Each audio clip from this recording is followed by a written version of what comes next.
영화 단골 소재 서부 전선 이상 없다. 1차 대전 전후 독일 문학계가 탄생시킨 걸작이라는 평가를 받고 있다. 작가 레마르크는 1차 대전 참전 후유증으로 고생한다.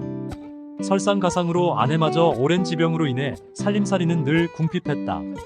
호구지책으로 단실 내에 써내려간 서부 전선 이상 없다는 1차 대전 전후 독일 문학계를 반석 위에 올려놓는 명작이 된다. 서부 전선은 1차 대전 당시 독일 측에서 바라본 프랑스와의 국경선을 가리키는 말이다.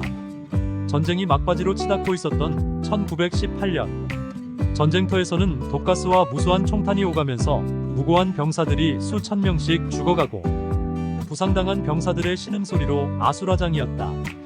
그렇지만 불리한 상황을 감추려는 일선 군사령부는 최고 상부의 항시 서부 전선 이상 없다는 보고 사항만 전달할 뿐이었다. 1928년 독일에서 발표된 이후 전 세계 25개국 이상에서 번역돼 수백만 권이 팔려나가면서 원작에 대한 정치적인 논쟁도 가열됐다.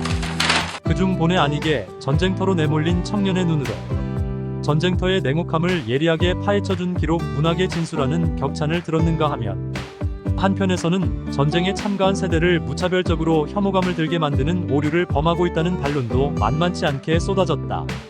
하지만 극중 19세 된 병사의 시선으로 구술되는 전개 방식은 이후 반전 문학의 백미를 구축했다는 평가와 함께 반전 영화 소재로도 빈번하게 활용되고 있다. 1차 대전이 점차 가열되자 폴은 학교 선생의 설득을 받아 그부들과 함께 무작정군에 지원하게 된다. 입대 전 폴과 친구들은 직업이나 출세에 대한 뚜렷한 장래 인생 설계가 없었다. 단지 또래 청년들이 갖고 있는 비현실적인 생각과 취미, 학교가 있을 뿐이었다. 이들은 군대라는 특수한 집단에 귀속되면서 우선 계급이라는 사슬에 얽매여 철저한 통제를 받기 시작한다. 이들 나이의 젊은이들은 환경에 쉽게 적응할 수 있다는 장점 때문에 이들은 전쟁터에서 만나게 되는 적군에 대한 동정심을 철저히 배제시켜 복수심에 불타도록 훈련을 받아 이러한 심리 상태에 길들여져 간다. 야만스럽고 거친 보복 심리를 갖게 된 이들은 치열한 전투가 벌어지고 있는 서부 전선으로 파견된다.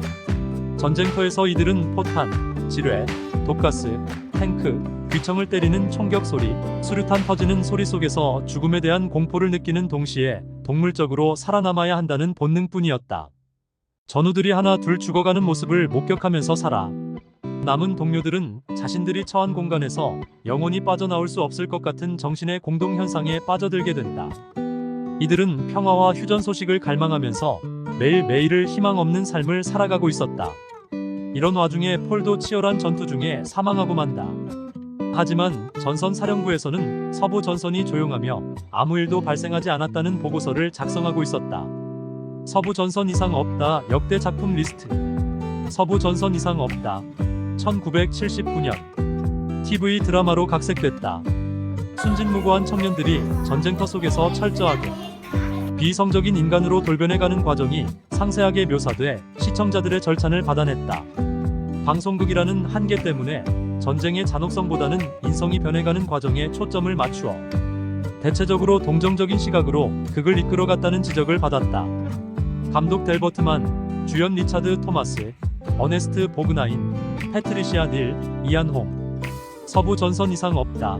1930년 1차 대전에 참전하게 된 독일 병사의 시각으로 전쟁의 냉혹함을 묘사하고 있다.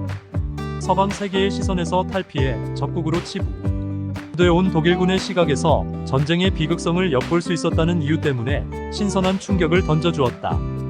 아카데미에서 작품상과 감독상을 따내면서 이후 전쟁 영화의 교과서적인 작품으로 인정을 받게 된다. 감독 루이스 마일스톤, 주연 루 아이레스, 루이스 우라임, 존 레이, 슬림 선머빌. 작가 에릭 마리아 레마르크. 1898년 6월 22일 출생. 1970년 9월 25일 사망. 향년 72세. 1929년 발표한 서부 전선 이상 없다는 전쟁의 비참함을 고발한 반전 소설이 백미로 추앙받고 있다. 그렇지만 이 작품에 대해 독일 정부 당국이 탐탁치 않게 여기자 나치 정권이 들어서기 직전인 1932년 스위스로 망명했고 이어 다시 미국으로 이주했다.